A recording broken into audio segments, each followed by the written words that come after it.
Hi guys, good afternoon. Naghihiwa ako ng ampalaya.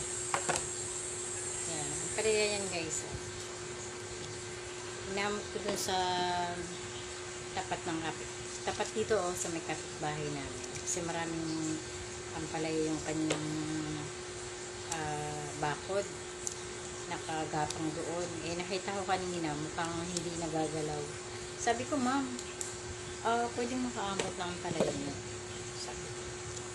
Sabi niya, ma'am, okay lang, kumuha ka lang diyan kahit hindi mo bayaran. Diba? Libre itong aking ulam. Kasi alam niyo guys, naglalambot ako nang wala ako na iulam na gulay.